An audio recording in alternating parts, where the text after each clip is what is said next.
মই জাপানত থকা সময়ছোৱাত বা কোৰিয়াত থকা সময়ছোৱাত অসমত বিশেষকৈ নিযুক্তিৰ ক্ষেত্ৰত এটা খুব গুৰুত্বপূৰ্ণ পৰীক্ষা হৈ যায়।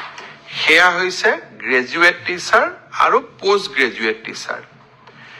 বহু লোকে মোক সুধিছে যে গ্ৰেজুৱেট টিচাৰ আৰু পোষ্ট গ্ৰেজুৱেট টিচাৰৰ যি পৰীক্ষা হৈ গ'ল, সেই পৰীক্ষাৰ আমি OMR চিট পাম নে নাই, সেই পৰীক্ষাৰো আমাক এনসাৰ কি দিব নে নাই, বা এনসাৰ কিট থকা প্ৰশ্নৰ উত্তৰবিলাকক আমি প্ৰত্যাহ্বান জনাব পাৰিম নে আমি নোৱাৰো। মই অত্যন্ত বিনম্ৰতাৰে সৈতে কম যে চৰকাৰী নিয়োগ পৰীক্ষাত স্বচ্ছতা অনাৰ বাবে আমি প্ৰতিশ্ৰুতিবদ্ধ। কেইদিনমান আগতে হৈ যোৱা সাব ইন্সপেক্টৰ পৰীক্ষাৰো OMR আৰু এনসাৰ কিসমূহ ইতিমধ্যে সেৱাই মুকলি কৰি দিছে।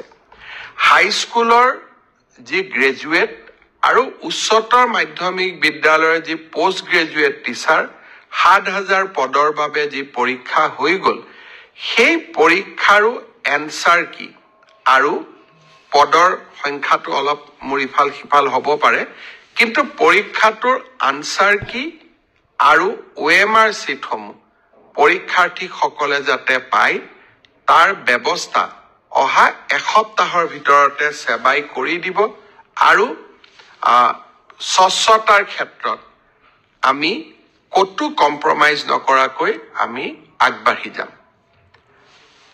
শ্ৰদ্ধাৰ ৰাইজ, শিক্ষক নিযুক্তিৰ সমান্তৰালভাৱে মই কেইদিনমান আগতে উল্লেখ কৰিছিলোঁ যে আমাৰ হৈ যোৱা এডিআৰই পৰীক্ষাৰ ফলাফলসমূহো আমি ফেব্ৰুৱাৰী মাহৰ শেষৰ ফালে বা আমি মাৰ্চ মাহৰ প্ৰথম সপ্তাহত ঘোষণা কৰিম।